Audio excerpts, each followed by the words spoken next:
বিসমিল্লাহিৰ-ৰহমানিৰ-ৰহিম। আসসালামু আলাইকুম ওয়া ৰাহমাতুল্লাহি ওয়া বাৰাকাতুহু। আল্লাহ যিসকলৰ লগত থাকে, পবিত্ৰ কোৰআনত একাধিক আয়াতত 5 শ্ৰেণীৰ মানুহৰ লগত আল্লাহ থকাৰ বিষয়টো বিবৃত হৈছে। সেইবোৰ হ'ল: নম্বৰ 1, আল্লাহ ভীৰু আৰু দয়াশীল মানুহৰ লগত আল্লাহ আছে। আল্লাহ মুত্তাকি আৰু দয়াশীল মানুহৰ লগত থকাৰ ঘোষণা দি কৈছে যে নিশ্চয় আল্লাহ সেইসকলৰ লগত আছে যিসকল আল্লাহ ভীৰু আৰু অনুগ্ৰহকাৰী। সূৰা নাহল আয়াত নং 128।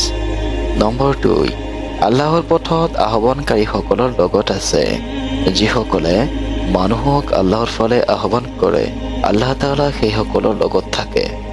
আল্লাহৰ দুজন নবী মুছা আৰু হাৰুন আলাইহিছ সালামক ফেৰাউনৰ ওচৰত দিনৰ দাৱাত দিবলৈ নিৰ্দেশ দি কয় যে তোমালোকে ভয় নকৰিবা, নিশ্চয় মই তোমালোকৰ লগত আছো। মই শুনো আৰু দেখো। সূৰা তহা আয়াত 46। নম্বৰ 3, বিপদগ্ৰস্ত মুমিনৰ লগত। যেতিয়া কোনো মুমিন বিপদগ্ৰস্ত হয় আৰু তেওঁলোকে আল্লাহৰ সাহায্য কামনা কৰে, আল্লাহ তাআলা সাহায্যৰ মাধ্যমত সিহঁতৰ লগত থাকে। ইৰছাদ হৈছে, যেতিয়া দুই দল পৰস্পৰে পৰস্পৰক দেখিলে মুছাৰ অনুসাৰীসকলে ক'লে, নিশ্চয় আমি ধৰা পৰি যাম। মুছাই ক'লে, কেতিয়াও নহয়, নিশ্চয় মোৰ প্ৰভু মোৰ লগত আছে, তেওঁ মোক পথ দেখাব। নম্বৰ 4, আল্লাহৰ পথত হিজৰতকাৰী মানুহৰ লগত আল্লাহ আছে।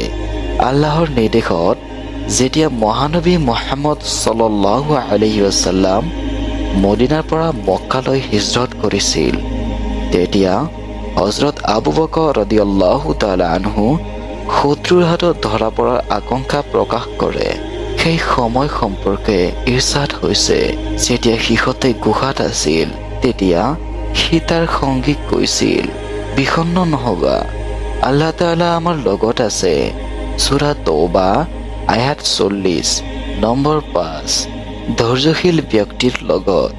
যিসকলে দিনৰ ওপৰত অটুট থাকিবকৈ বিপদৰ সন্মুখীন হয় আৰু সেই সময়ত ধৈৰ্য ধাৰণ কৰে, আল্লাহ সেইসকল মানুহৰ লগত থাকে। আল্লাহ কয়, এই মুমিনসকল, তোমালোকে ধৈৰ্য আৰু নামাজৰ মাধ্যমত সাহায্য কামনা কৰা।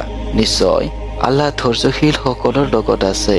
আল্লাহক লগত পাব হলে আল্লাহক যথাযথভাৱে ভয় কৰিব লাগিব। জীৱনৰ সকলো সময়তে আল্লাহৰ বিধি বিধান যথাযথভাৱে পালন কৰিব লাগিব আৰু তাৰ সৃষ্টিৰ লগত বিনম্ৰ আচৰণ কৰিব লাগিব। আৰু কেতিয়াবা যদি আল্লাহ বিপদ আপত্তি পৰীক্ষা কৰে, সেই সময়ত ধৈৰ্য ধাৰণ কৰিব লাগিব। আল্লাহ পাকে পবিত্ৰ কোৰআনত ঘোষণা কৰি কয় যে নিশ্চয় আল্লাহ সেইসকলৰ লগত আছে যিসকল আল্লাহ ভীৰু আৰু অনুগ্ৰহকাৰী। সূৰা নাহল আয়াত 128। ৰাসূল সাল্লাল্লাহু আলাইহি ওয়াসাল্লামে কয়, যিজন ব্যক্তি তাৰ কঠিন বিপদৰ সময়ত দোৱা কবুল হোৱাৰ আনন্দ বিচাৰে, সি যেন তাৰ সচ্ছলতাৰ সময়ত বেছি বেছি দোৱা কৰে। সুনানে তিৰমিজি হাদিস নং 3382। কাতাদা ৰাদিয়াল্লাহু তাআলা আনহুৱে কয়, যি ব্যক্তি আল্লাহক ভয় কৰিব, আল্লাহ তাৰ সঙ্গী হ'ব। যাৰ সঙ্গী আল্লাহ হ'ব, তাৰ সঙ্গী এনে এটা দল হ'ব যাক পৰাজিত কৰিব পৰা নাযায়, অৰ্থাৎ ফৰিস্তা। এনেভাৱে পহৰা দিব যে তেওঁলোকে নিদ্ৰা নাযায়। সি পথ প্ৰদৰ্শক হ'ব, কিন্তু পথ ভ্ৰষ্ট নহ'ব। মহান আল্লাহ আমাক সকলো সময়তে সৰ্ব অৱস্থাত আল্লাহক স্মৰণ কৰাৰ তৌফিক দান কৰক। আমিন। আপুনি যদি এনেকুৱা ভিডিঅ' ভাল পায় তেন্তে চেনেলটো ছাবস্ক্ৰাইব কৰিব, লগতে কাষত থকা বেল আইকনটো ক্লিক কৰিব। ওয়া আখিৰি দা'ৱানা আনিল হামদুলিল্লাহ।